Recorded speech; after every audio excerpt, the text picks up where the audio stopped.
The radio crackled, sharp and desperate, and the words came through like a verdict. Code white, code red. Two phrases that meant one thing. The base was bleeding, and time had already lost the first few minutes. A nurse stepped into a battlefield. Before I tell you what happened next, tell me in the comments where you're rewatching from. I love knowing who's listening.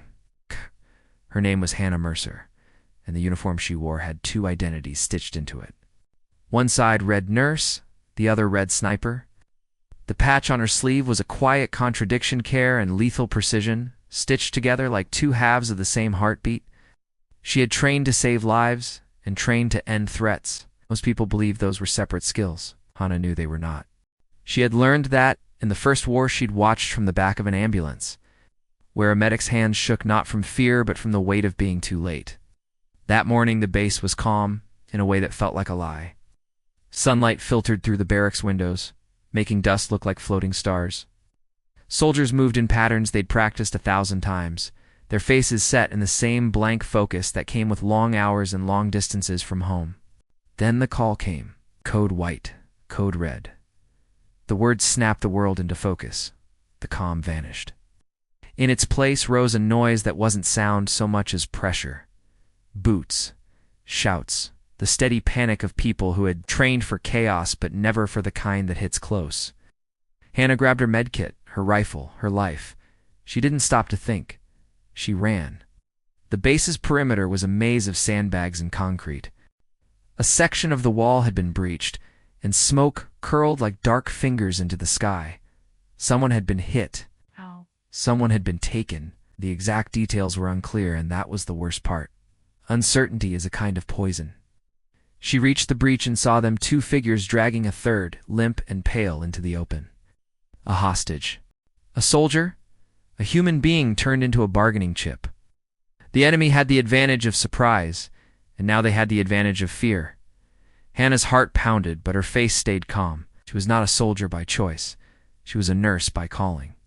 But in this moment, those lines blurred. The wounded man was breathing shallow. His eyes flickered open and closed, and each breath seemed to steal from him. Hana crouched beside him, fingers moving quickly over his chest, checking for wounds, assessing, calculating. The smell of smoke and blood and sweat filled her nose. She tasted the metal temps of adrenaline. She glanced up at the enemy, and her stomach twisted.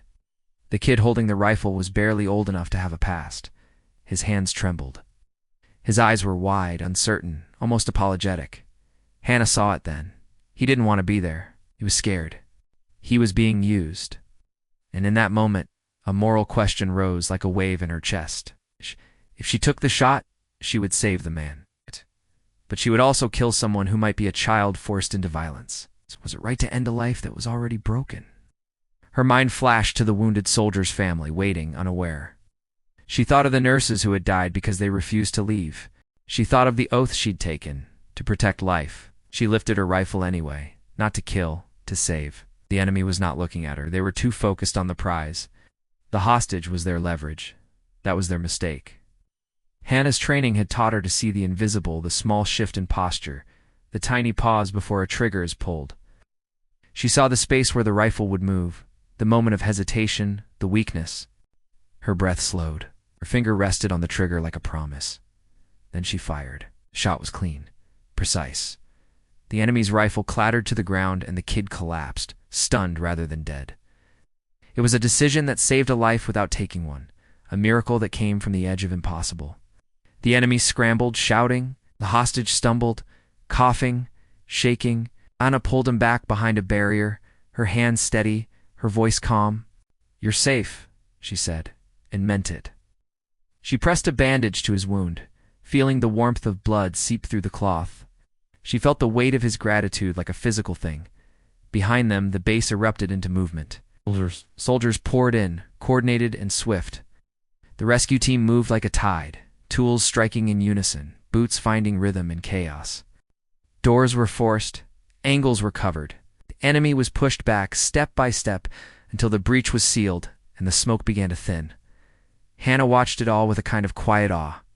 She was trained for emergencies, but this was different.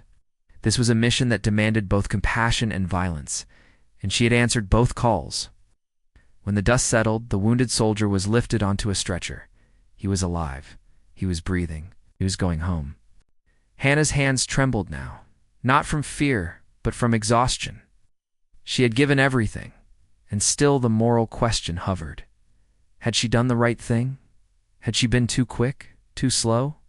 Could she have saved the enemy too? The commander approached her, his face hard but respectful. "You did good," he said. It wasn't praise. It was acknowledgement. Hana looked at the kid who had been forced into the fight. He was sitting on the ground, hands bound, staring at the ground like it might open up and swallow him. No one cheered. No one laughed. There was only a hush of shared understanding that violence leaves marks on everyone. The kid's eyes lifted. He looked at Hana and whispered, "I didn't want this." She knelt. Despite the dirt, despite the dust, despite the fact that she was still in the middle of a war. "I know," she said softly, "but you're safe now." And for a moment, the world felt less cruel. Later, when the base returned to its routine, the story spread. People spoke of the nurse sniper who had saved a man without killing a child. They spoke of the shot that changed everything. Some called it bravery. Others called it luck. Hana didn't call it anything. She simply remembered the way the air had tasted in that moment. The sharp sting of smoke, the cold bite of metal, the quiet relief of a life preserved. Because in the end, the hardest part of war is not the fighting. It's the choices. And the choices you make when no one is watching define who you truly are.